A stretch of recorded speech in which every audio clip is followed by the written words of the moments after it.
Hare Krishna Prabhu. Hare Krishna Prabhuji, Dandavat Pranam. Dandavat Pranam. Yes, Prabhu. Prabhu, I hope there is no recording of this event because I have not prepared anything. I don't know anything about Srila Prabhupada lilamritha. I mean, it's okay, Prabhu. On Srila Prabhupada's lilamritha day, we just read from the lilamritha. So there is no such, it's just a narration as such.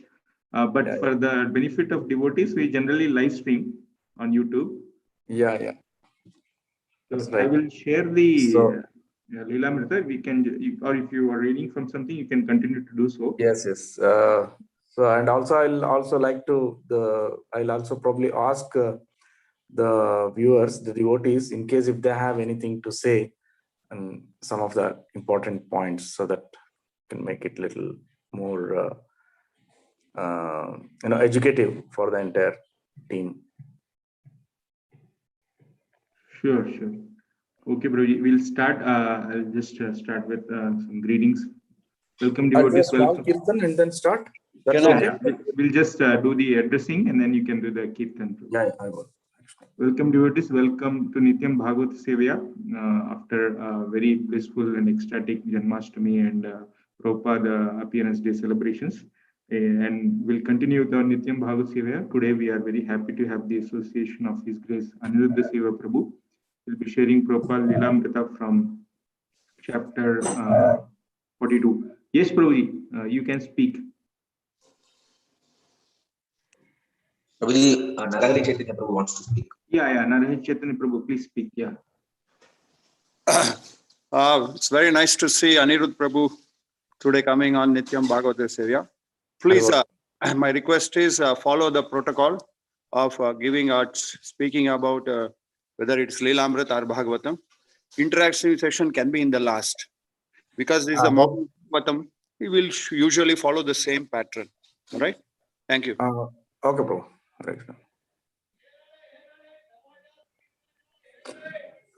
Jaya Radha Madhava Kunja Vihari Jaya Radha Madhava Kunja Vihari Jaya Gopi Jana Vallabha Girivaradhari Jaya Gopi Jana Vallabha Girivaradhari Yashodanandana Vrajajana Ranjana Yashodanandana Vrajajana Ranjana Yashodanandana Vrajajana Ranjana Yamuna Tira Vanachari Yamuna Tira Vanachari Jaya Radha Madhava Kunja Vihari Jaya Radha Madhava Vihari Jaya Shri Krishna Chaitanya Prabhu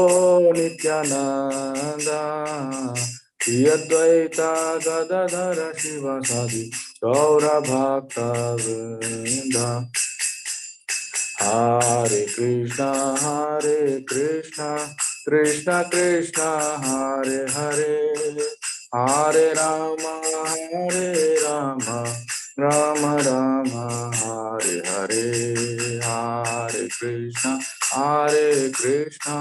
Krishna Krishna Hare Hare Hare Rama Rama Rama Hare Hare Hare Krishna Krishna Krishna Hare Hare Hare Rama Rama Rama Hare Hare Jai Radha Shama Sundar Radhe Jai Radha Murlidhara Radhe Jai Radha Madhava Radhe Jai Radha Ramana Radhe Jai Jagannatha Jai Baladeva Jai Subhadra Jai Jagannatha Jai Baladeva Jai Subhadra Jai Krishna Balaram Krishna Balaram Jaya Krishna Balaram Jaya Vrindavan Dham Jaya Vrindavan Dham Vrindavan Dham Jaya Vrindavan Dham Jaya Gauranita Jaya Gauranita Jaya Gauranita Jaya Gauranita Jaya Pancha Tattva Jaya Pancha Tattva Jaya Pancha Tattva Jaya Pancha Tattva Jaya Prabhupada Jaya Prabhupada Prabhupada Srila Prabhupada Jaya Guru Deva Jaya Guru Deva Guru Deva Jaya Guru Deva Yamishpat Param Supratikachara Stotra Siddhastamati. His doing the Savachara Bhakti Dhan Srila Prabhupada Maharaj ki jai. ISKCON Samstapaka Jai Srila Prabhupada Maharaj ki jai. Krishna Kripamurti Srila Prabhupada Maharaj ki jai. Jagat Guru Srila Prabhupada Maharaj ki jai. Yamishpat Param Supratikachara Stotra Siddhastamati. His doing the Bhakti Siddhanta Saraswati Goswami Maharaj ki jai.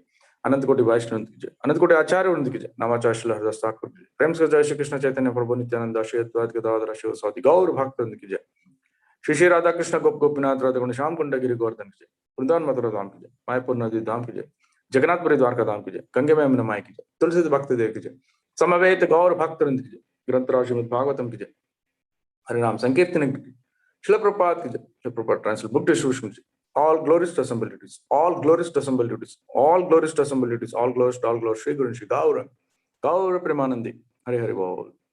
Om Agnana Timrandasya Gnananjana Shalaka Chakshanum Nitamena Tasmai Shri Guruvin Shri Chaitanya Manabhishtam Stapitam Yena Bhutale Swam Rupakatamahyam Dadati Supadantikam Vandeham Shri Gurum Shri Uttapadakalam Shri Gurun Vaishnavam Shri Rupam Sagrajadam Sagana Raghunath Antam Sujim साद्वैतम सावधूतम परिजन सहितम कृष्ण चैतन्य देव श्री राधा कृष्ण पादा सागण ललिता श्री विशाखानुताम हे कृष्णा करुणा सिंधु दीनबंधु जगतपदे गोपेश गोपिका कांता राधा कांत नमस्तुते तप्त कांचन गौरांगी राधे वृंदावनेश्वरी शभानुसुते देवी प्रणमामि हरिप्रिय वांछा कल्पतरुभ्यश्च कृपा सिंधुभ्येव च पतितानां पावनेभ्यो वैष्णवेभ्यो नमो नमः जय श्री कृष्ण चैतन्य प्रभु नित्यानंद श्री अद्वैत गदाधरा शिवसादि गौर भक्तवृंदा हरे कृष्णा कृष्णा कृष्णा हरे हरे हरे राम राम राम हरे हरे ओम नमो भगवते वासुदेवाय नारायणं नमस्कृत्य नरं चैव नरोत्तमं देवीं सरस्वतीं व्यासं ततो जयमुदीरयेत् नष्टप्रायेष भद्रेषु नित्यं भागवत सेवया भगवते उत्तम श्लोके भक्तिर्भवति नैष्टकी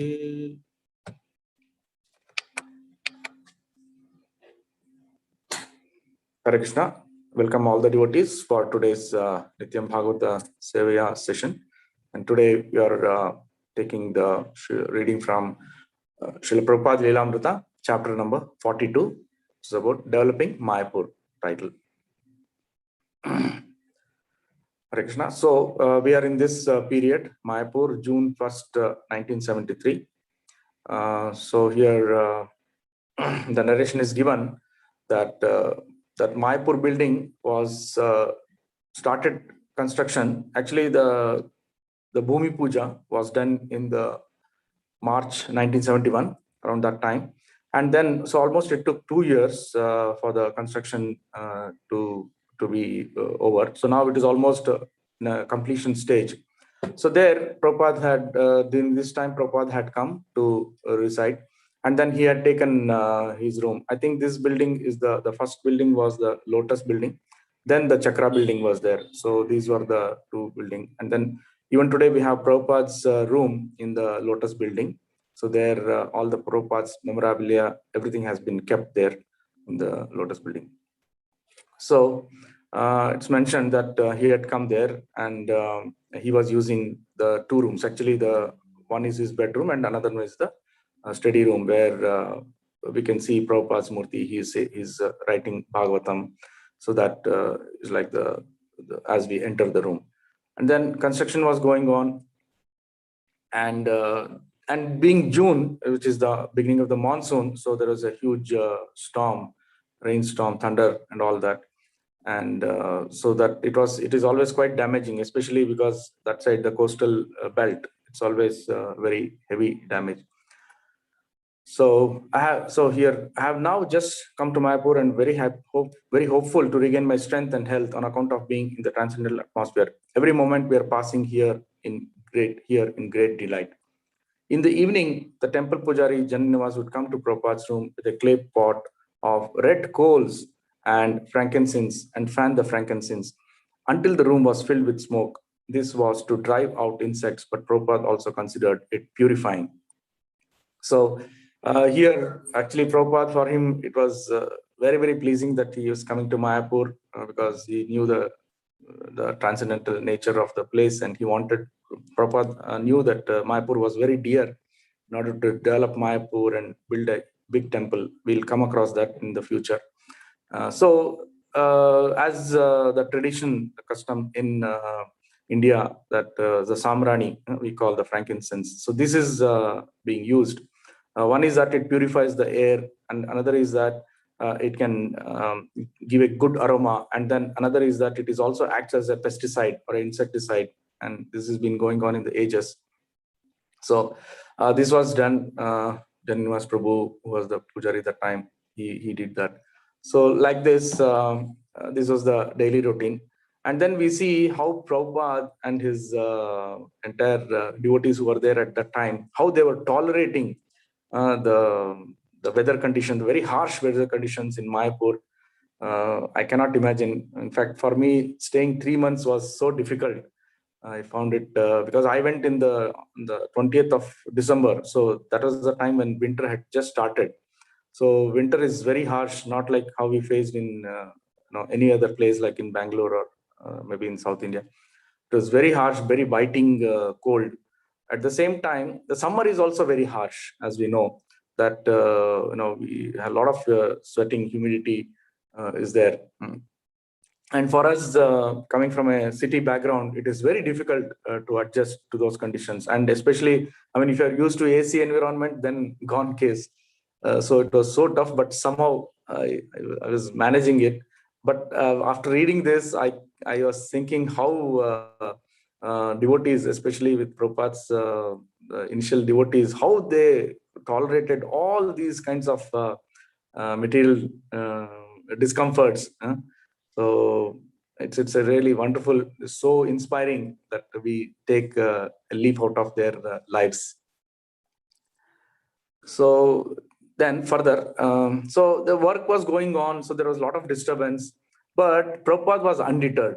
Prabhupada gave his attention to translating or speaking with guests and to devotees in charge of developing Mayapur. He would express his desires, especially to Bhavananda Maharaj and Jayapatika Maharaj, and work his will through them. So these two stalwart devotees were the conduit in which he used to communicate, and then big plans he had announced to them. And then Prabhupada was always immersed in his writing.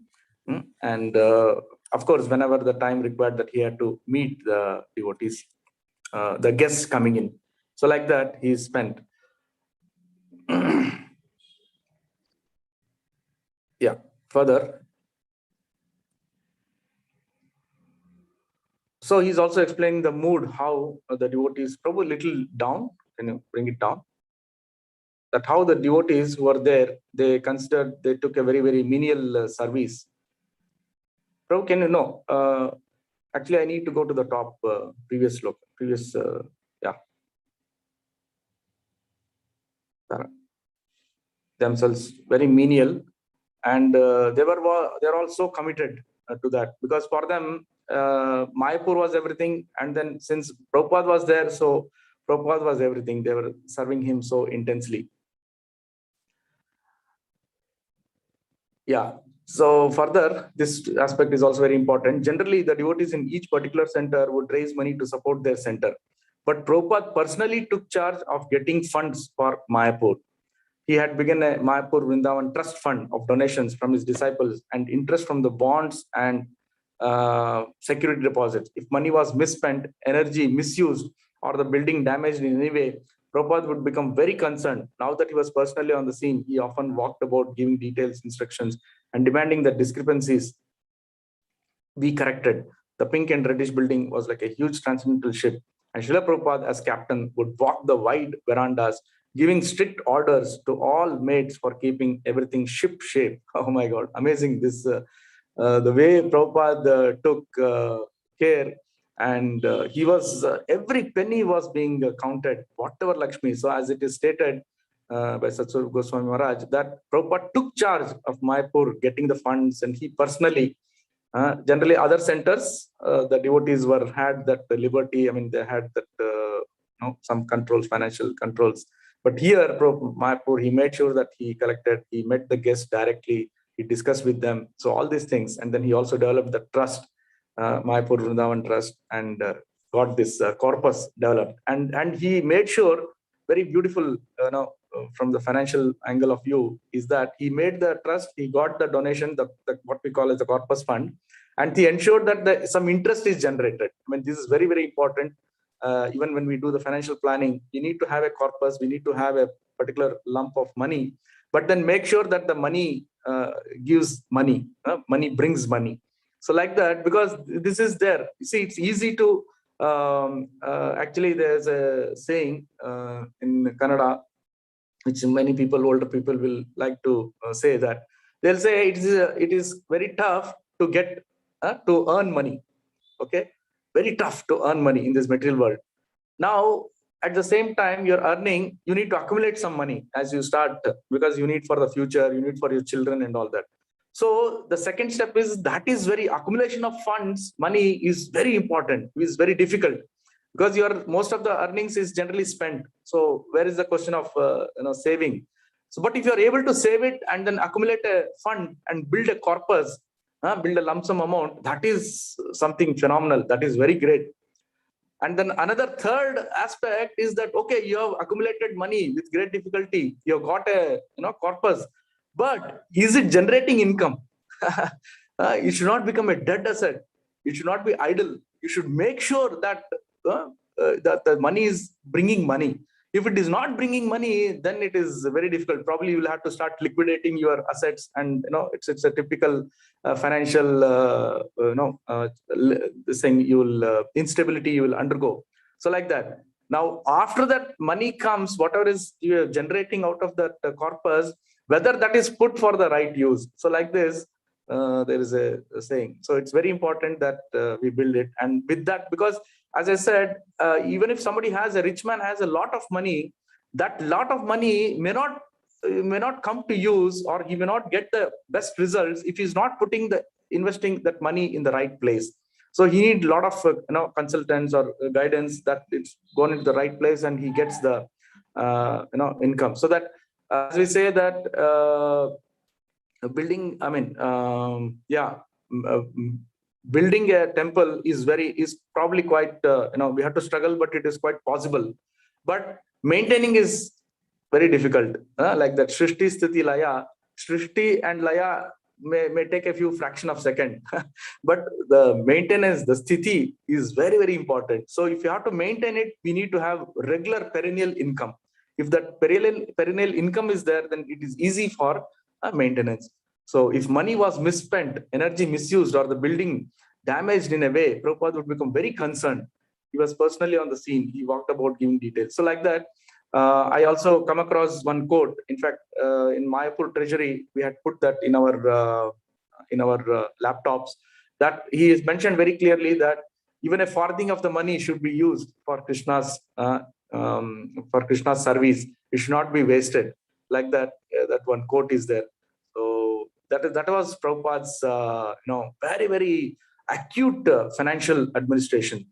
He took every single penny as Krishna's property, and then made sure. In fact, further we see, in the next paragraph, we see that Prabhupada once, when he was walking around the building, he saw that in one room that there was a fan which was going on. It was locked, it was empty, but the fan was going on.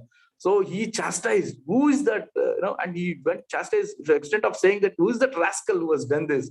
Why he has put the fan and gone? Like that. And the best part of this whole Prabhupada's administration capability of the construction of the building, Mayapur temple, and the maintenance was that, how it is mentioned here, that the pink and reddish building was like a huge transcendental ship. Amazing, amazing statement.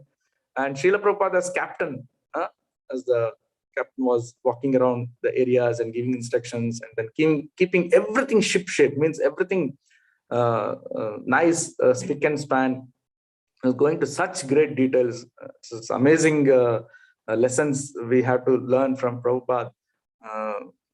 It is quite phenomenal. I mean, how much ever time we read this and then try to imbibe this is going to be a great achievement for us. And at the same time, we need to practice this. So like this, we have seen what is the mood of Prabhupada and how he strived hard. Every single moment he was concerned about his mission and his, the right use of the funds. Hare Krishna.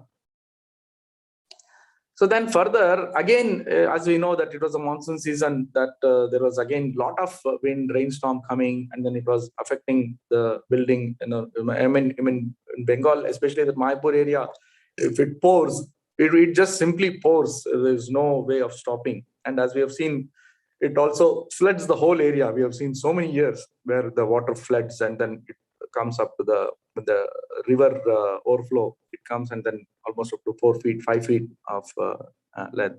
So like that, it came into the place where Prabhupada was also staying. And then so some devotees were trying to use that squeegee, probably some kind of a liquid, which is probably an artificial one. But Prabhupada made sure that no, that's not the way. You simply clean it with with the nice cloth, and then don't polish with wax. Probably it may spoil the marble, because marble, as we know, that some qualities of marble are very delicate to handle, and it is also porous. If oil or anything drops or some liquid things drops, especially, it can seep inside and then it might create a mark. So Prabhupada was very clean, and he knew about all these things, the amount of knowledge he had. So he guided them, please just wipe it with the cloth, with the water and cloth, plenty of fresh water, and then it will shine like a glass. So like that, he had made sure that the property is well maintained.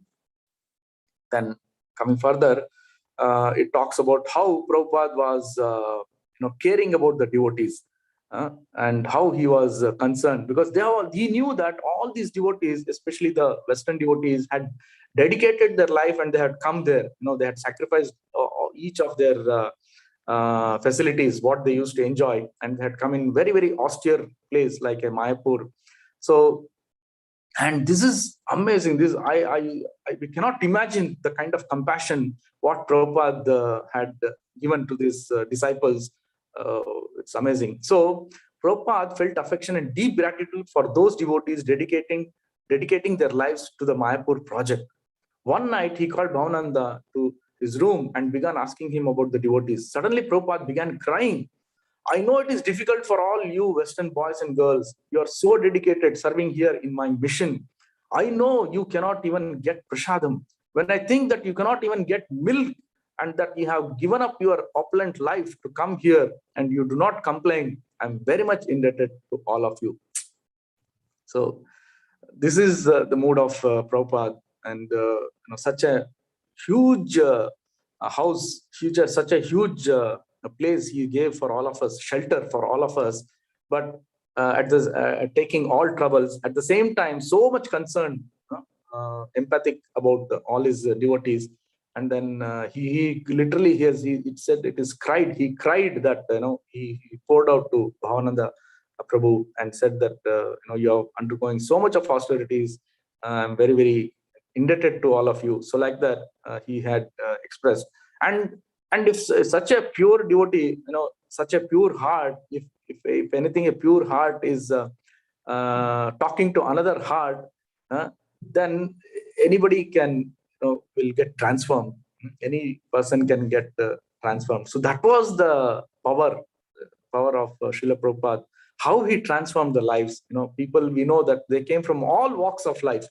Initially, when he started, that it was all those, the drug addicts, and then many of them were drug addicts. Many of them were, had left their home, and the 60s was the counterculture which was prevailing in the US. Counterculture, as we know, means that it is always, generally the youngsters, they go against the rule of the law or against the culture, and they resort to all kinds of abominable activities. So like that. So he had to encounter all of them, but he took it everything in his stride, and then he transformed all of them, because he was so pure. His heart was so pure. The heart and his words, his actions, everything touched the other heart where Paramatma is residing. So it was very easy for him to convert all of them. And not only that, he also had met one of the topmost scholars, one of the topmost philosophers at that time, the topmost celebrities, the musicians, or it could be artists from the film world. So many of this, and at the same time, a lot of big professors and all that. So it was a combination of all. It is not just one class of people. It's all class of people he had to touch. And then so many grihasthas, even in living in the US, all of them had that opportunity. So like that, we can understand how he attracted each and everyone's attention, just because he was so pure in his heart, no contamination, and so innocence in his face. At the same time, so caring, because all in a person's life also. That's what Prabhupada always used to say, that Krishna consciousness is very important, yes, but more important is that he wanted to make each one of the devotees coming under his shelter as the perfect gentleman. So that's so simple philosophy, that the moment you become perfect gentleman, that's it. So you are qualified 100%. You're a Vaishnava. So like that, he made sure that because once you become perfect gentleman, because you're following all the 4 regulative principles, then you're taking the holy names and you're having some trust and belief in that, then everything is sorted out. You are not doing any abominable activities, so that means you are in the mode of goodness already. Then it is only that you need to have little more strength. The Komal faith has to become, Shraddha has to become a little more dhrida. Then you will become automatically a devotee, and a perfect devotee, where you can go and chant and preach to the whole world. Haribol. Prabhu, where are we? Can we go? The previous para, Prabhu? Above, Prabhu. Yeah. The previous one. Yeah. Yeah, Bhavananda. So now here we have Bhavananda's remarks. So where he is telling that all the workers, because the marble work was going on, so there were a lot of laborers, and then they were just, there was some hand pump just outside the building, and that's where we took our bath and where the workers got the water for the cement. So this kind of a very austere place it was. And there were no toilets, just, were 2 toilets, one for men and one for women. It was just 2 holes in the ground, and each hole surrounded by a chatai wall. The storms and the rain would come, and we would have a sludge through the mud in the fields to go to the toilets. There were snakes all over the place. It was wild. It was a construction site. No one lives on a construction site, but we did. Srila Prabhupada made us move in there. It was good for us. No bathrooms, nothing, just open floors with concrete. This is amazing. This, we cannot imagine. But it also shows, how these situations were created.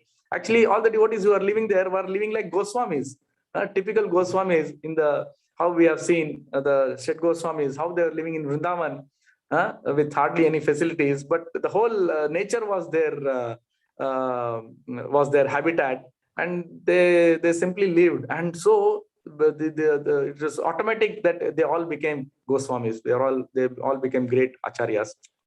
It was all, again, Prabhupada's mercy, Krishna's divine arrangement. So then, although the devotees endured the austerities of living in Mayapur construction, they sometimes felt it was too difficult.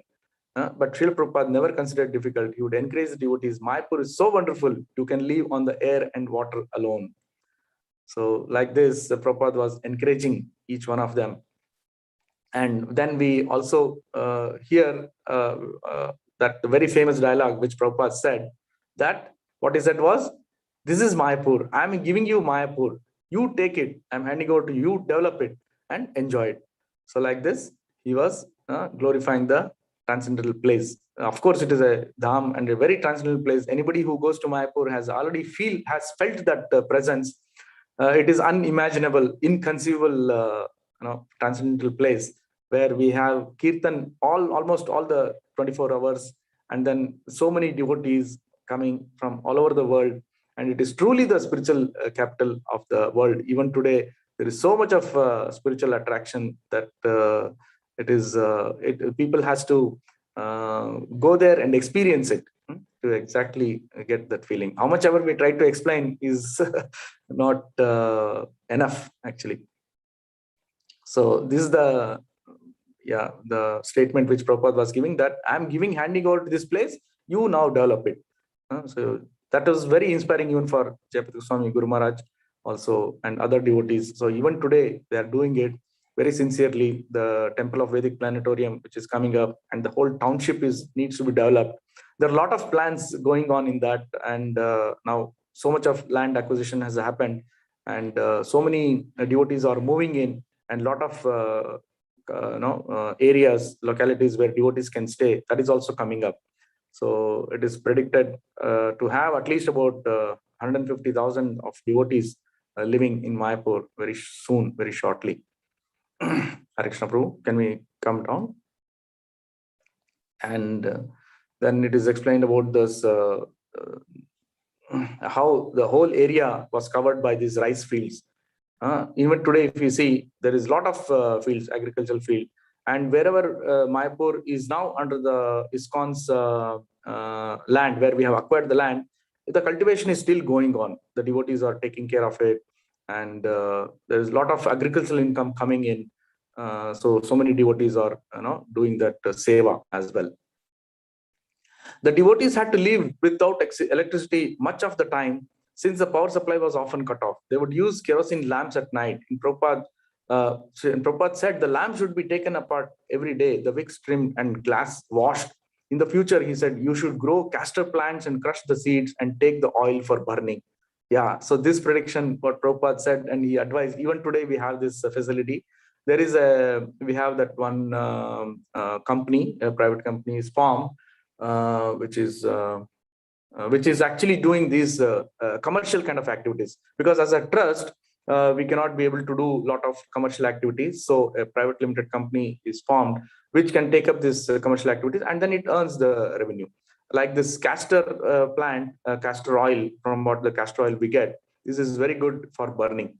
And I think even today in many of the farm communities, like for example Salem, I heard that they use this castor oil, the lamp, especially during the evenings. And the best part is that the fumes of the castor oil, the moment it touches the eyes feel so much cooling effect, and it induces you to sleep. So I think in the primitive times, in the previous days also, the people used to do like that, because when electricity was not there, so around 7 o'clock, if they start burning the castor oil lamps, then automatically by 8 o'clock they'll be falling asleep. They don't have to struggle to even to get asleep, and that sleep would be one of the most peaceful sleep, because it has the soothing effect, the castor oil fumes. And so early by 3 o'clock they used to get up and start their devotional practices. So it's amazing actually. Prabhupada told the devotees how to build simple dwellings. So again, it's unimaginable how Prabhupada was as a true father, as a true caretaker, how much he took and how much of knowledge he had, and how he utilized all this the service of Krishna. He wanted them to build a wall with a gate along the front of the property. They should build small rooms, hutments, he called them, against the wall. Devotees could stay in these simple cottages. They should plant coconut and banana trees. So coconut, banana trees also has so much of significance. And why coconut and banana tree? I think most devotees will know that coconut, if you have to regrow the coconut, it is the same coconut you insert in the put in the ground and it will come. And similarly, as far as banana is also concerned. So here the beauty is that these two, the seeds are unlike other fruits in the entire sphere of vegetation. Most of them have to become a flower and then become a seed, and then that seed has to be grown, then the plant vegetation will come. But especially these two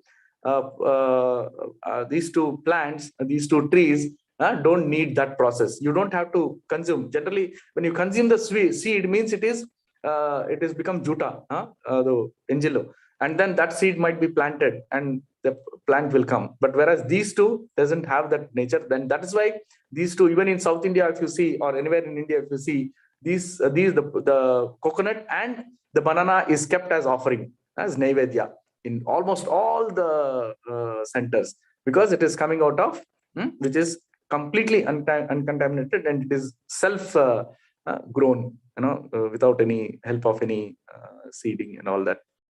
So this is what, so Prabhupada had given all these instructions that you simply do that and your food is taken care. You have a tree and you have coconut is used for entire cooking purposes. Yeah. Further, raising the money, buying the land, arranging for the workers and materials, it had been an arduous struggle, replete with bureaucratic delays, forms, fees, supply shortage, and the like. Prabhupada would not tolerate any carelessness or waste. The building, which was turning out to be so artistic, substantial, and useful, was actually a gift from Lord Krishna. So to live here in Krishna's building was to reciprocate lovingly with the Lord. The devotee should think of serving Krishna, not of becoming comfortable and forgetting the purpose of both the building and of life. I mean, this is all, very, very high order, especially for a, conditioned soul like me. But in fact, we have to slowly start imbibing as much as possible these things. The whole, the essence of Krishna consciousness, what Prabhupada was instilling in us is to become simple living and high thinking. So the more we reduce our material comforts, the more, we are dear to Krishna. So that is as simple as that. And it is a great learning.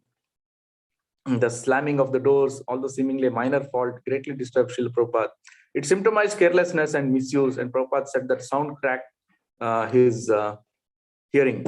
One time, Prabhupada came out of his room and called out, "Who is that slamming the doors? No one knows from where this building has come. You take it for granted that it is here, but no one cares." So he was chastising like heavily. He did not want even a small mishap to happen. So that was it. And the next para talks about how Prabhupada was so soft and caring. Srila Prabhupada displayed a rose-like softness more often, an intimate, informal, and affectionate nature. The holy Dham of Mayapur was the spiritual world, Golok Vrindavan. So the devotees there were living with Prabhupada in the spiritual world more than most of any other place in the world. The devotees living in Mayapur knew they could walk into Prabhupada's room and see him. He sometimes even walked into their rooms while they were working, reading, or talking. He might suddenly walk in and speak with them, asking how they felt and how they were adjusting to living in India. "It is difficult living here," he would ask. "I think India is too hot. What do you think?" So this is the mood what Prabhupada had set in, and how he was so caring to the devotees despite all the troubles. And I feel it's so coinciding. Actually, I'm not qualified to even read this, or because I'm not able to practice any of these aspects. But it is such a divine intervention that yesterday we celebrate Prabhupada's 125th appearance anniversary, and then today we are talking about him. Again, the glorification is continuing. Yesterday, so many devotees glorified Prabhupada's contribution, and today the same thing is going on, and it is something miraculous happening, I think, and it is very, very inspiring for each one of us. Even with the building incomplete, many guests were coming, especially to talk with Prabhupada, who patiently spent many hours each day speaking about Krishna consciousness with guests who came to inquire about his movement, or who came only to talk about themselves and their own philosophy. So many devotees were coming, and then they were asking about his movement and all that. So all that in this, it is said that, and there was one very wealthy Hindu person, Brajratan Mohata, and his wife and daughter, and the daughter of multimillionaire R.D. Birla. So they had all come. So like the Prabhu and family, both were from a very, very rich family, one Mohata family and Birla family, and they had coming. And now it is mentioned Prabhupada took personal care for housing these guests, because although it was in an incomplete stage and having very minimal facility, but he made sure that everything was served all in time. Prasadam offering was at time, and it's mentioned offering prasadam was an important part of Vaishnava's etiquette. And Srila Prabhupada always stressed that the devotees immediately offer prasad to the visitors. So like this, he has taken care. And then further, we also come across the situation where how he was interacting with them. and making them feel so comfortable. So he was telling that you should always offer water, hot puris, and eggplant bhaji. So the fried eggplant. So probably, and sweets. So as we know that eggplant bhaji is one of the standard staple assortment of food that goes, and they do that fried eggplant in their regular meal. So he was insisting that. And further it is said that when they were there and they accepted even the simple hospitality what Prabhupada was offering, they also accepted. So it says that the room she and her husband stayed in was unfinished. The slate floors hadn't been polished, and construction was going all around. And the devotees could only offer them mattress on the floor with a pillow. Yet they appear to be quite satisfied and appreciative. This is amazing. Despite all this, such a wealthy family, people coming in, but they simply accepted it, and they had no qualms, because they were in such a pure transcendental atmosphere that it was, despite all this simple structure and simple facility, they probably felt it much higher than a Vaikunta, as if living in Vaikunta, because all their pains and troubles were taken away by Krishna. Krishna is the one who is Hara. So he had taken away all their pains and troubles, and they were simply enjoying all this, and they were appreciative. So this is the magic touch of Srila Prabhupada. Then, yeah, Bhavananda says, Srila Prabhupada introduced us to many of the details of Indian culture at Mayapur. He had us put down mattresses covered with sheets in his room. In 1970 in Los Angeles, he had asked me to sew sheets together to make covering for the rug in his room, and then had gotten down on his hands and knees next right to me, and we had smoothened the wrinkles in the sheet.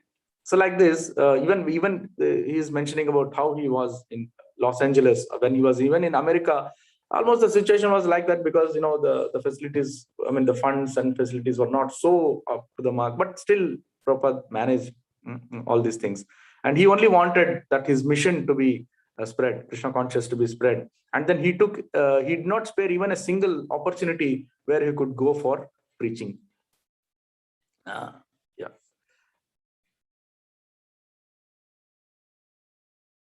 Yeah, it was very aristocratic. The whole mood was that he made the Mahant, the master of the house, the Acharya, but also the aristocratic Bengali gentleman saw that he was re-establishing the old aristocratic mood from the early 1900s or 1920s. It was from Prabhupada's old days with the Malik family, and it was rapidly dwindling. At that time, you couldn't find a semblance of the old culture anywhere, because of all those of the families had become degraded and their wealth gone. So this is Bhavananda Prabhu is expressing how the situation was, that as Prabhupada, as we know, he came from that Malik family. His father was a wealthy Vaishnava, and they were very, very respectable family. And there were other aristocratic Bengali family, rich families who were coming from very, very good well-being. But then, as the 90s and 1920s, we also heard that there was the plague, and so much of this contagious diseases were there at that time, and many people had to suffer. But again, the point here, what Bhavananda Prabhu is making, is that because they were not able to maintain their culture, devotional practices, and all that, which is linked with Krishna consciousness. So they started, becoming very poor, and their families were dwindling. So like that, as Kali Yuga started, the Kali Yuga's impact was there. So they all had to face this. And their wealth gone. But then, but there were certain families, especially Prabhupada's family and all that, they could still flourish, because probably the underlying principle was that they were all devotees of the Lord, and Lord was protecting them. Yeah. Then again, very, very amazing incident happens, that when Prabhupada was there in the evenings in Mayapur, lot of insects would come. And we know that, light hula, belakina hula, when the light comes, these small insects comes, and they're attracted to the light, the moth. And Prabhupada would always comment about the creation of the God, how it is and all that. So, and as we know that this flying moths, actually we always quote this, and Prabhupada has also quoted, that how we get attracted to the material world. When we come to the material world, we get attracted to so many freebies and sense enjoyments. So similarly, the comparison is like the moth, because the moth during the daytime, it is actually a nocturnal. In the night, it lives. So it gets attracted by the light, as in the evening the light comes. And the problem is the moth has got very flimsy or a very delicate wings, and the moth can fly up to certain point of time.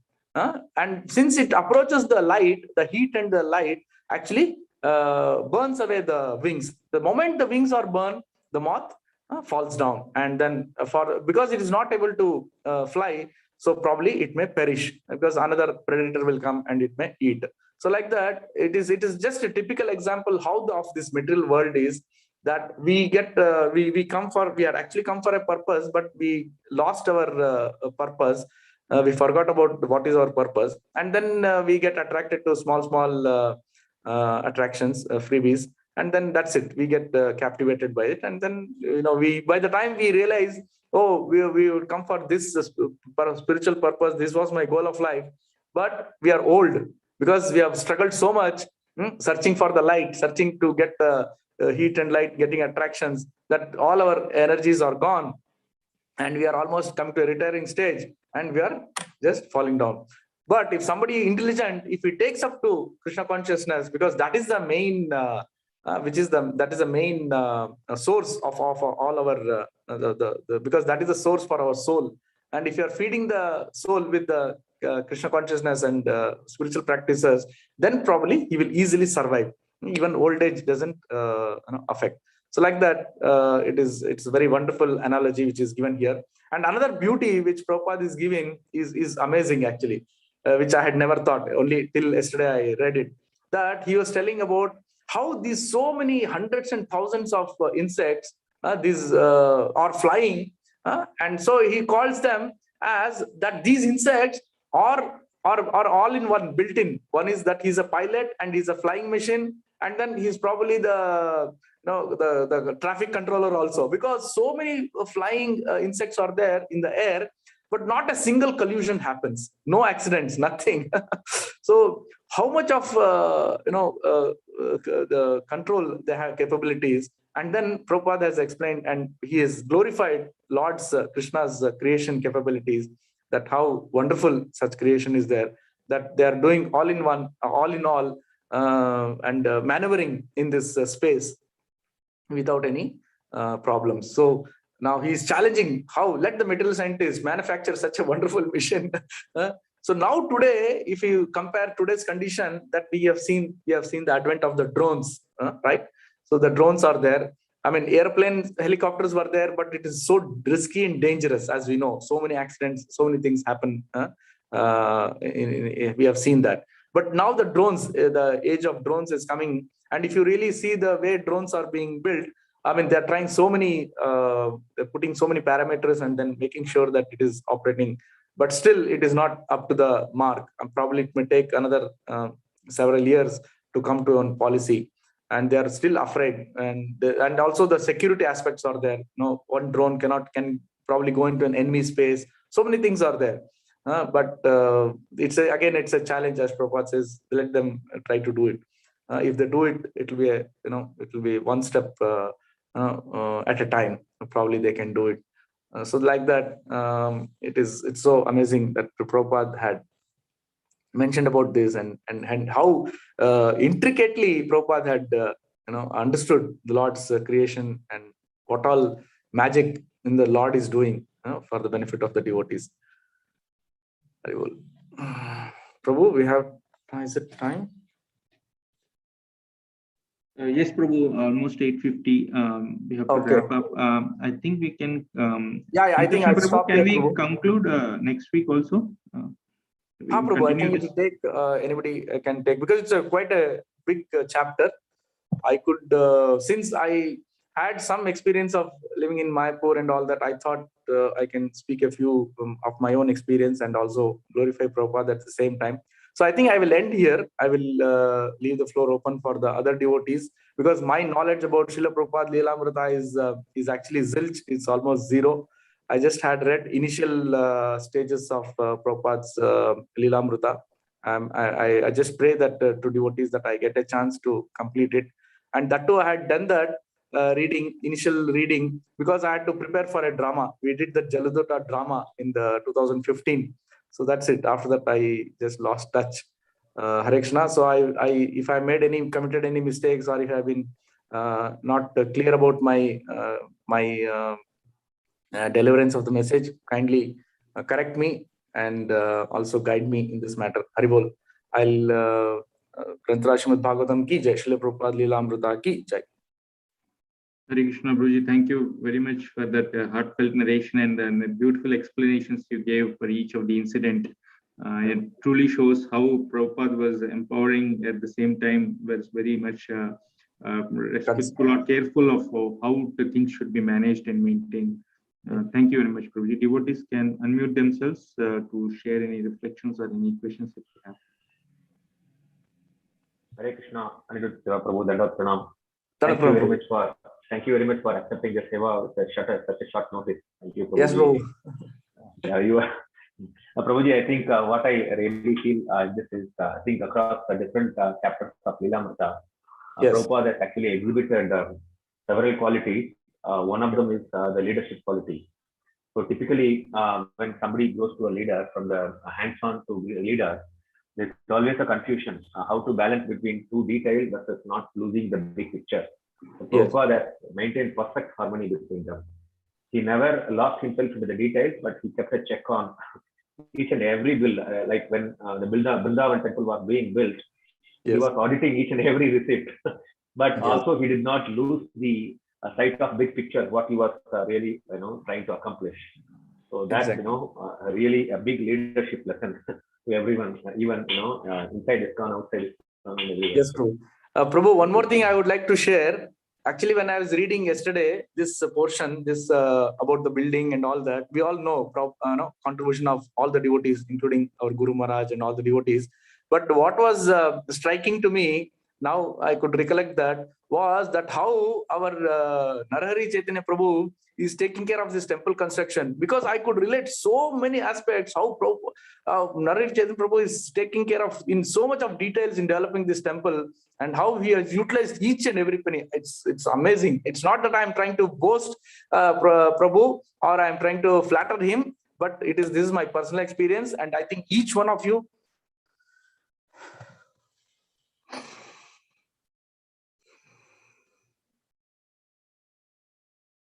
Thank you, Prabhu.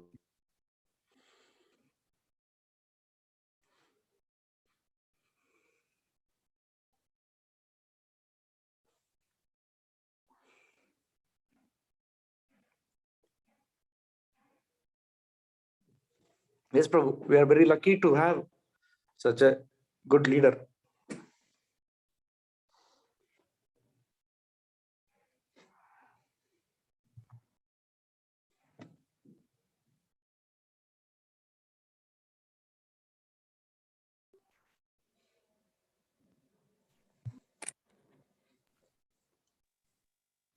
Sri Bhagavat Prabhu, I think Sri Bhagavat Prabhu. Yes, Prabhuji. I think there are no questions. Yeah. One thing, Prabhuji, you mentioned earlier that which building is where Prabhupada's memorials are kept in the. That is in the Lotus building, Prabhu. Okay, Lotus building. Okay. That is where Guru Maharaj also resides, in the top floor in the terrace area. Okay. So that is the one adjacent to the temple, the Radha Madhav building. Okay. Conch building. Conch. No, the conch is on the other side. Yeah, as we enter Mayapur, we get the park on the right hand side. The left hand side is the Gada, and on where the lodging is there, right hand side is the Lotus. And as we go towards the Narsimdev, facing the Narsimdev, the main the door, there is the conch, the small one. Actually, conch and Lotus are like this. They are adjoining the temple. This is conch and this is Lotus. Thank you. Thank you. Visually, we are there. I mean, we could imagine. Very well. Very good. Yes, Prabhu. Yeah, again, so we have changed this to a new timing, Nityam Bhagavata Sevaya, in continuation with the last 10 days. We are going to have it at 8 a.m. 8 to 8:50 will be the class, and 10 minutes for Q&A and any reflections. So please take a note of this new timings. Hare Krishna. If there are no questions, we can conclude for today, and we'll meet again tomorrow. That Narendra Modi issuing the coin, any details will be shared so that everybody can log in. What I've got from various groups was like ISKCON Kolkata official is starting at 8 o'clock, 8 to 8 p.m. or something. They're going to broadcast, I think. Like Prabhuji, I'll check with Sundar Rupchand Prabhu and I'll request him to publish to the congregation. Yeah, yesterday they had posted, like yesterday they did the broadcasting for the birthplace till almost 8 p.m. or something. Now, also today they said they will continue the broadcast.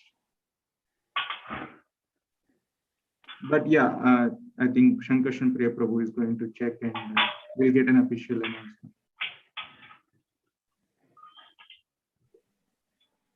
Okay, Prabhuji. We'll conclude with Vaishnava Pranams. Hello. Panchakalpataru Shakpasindu Padatanam Vaishnava Charundu ki jai, Srila Prabhupada ki jai, Gurudev Maharaj ki jai. Very well. Hare Krishna. We'll conclude. We'll meet again tomorrow. Hare well. Thanks, bro. Hare well. Hare Krishna.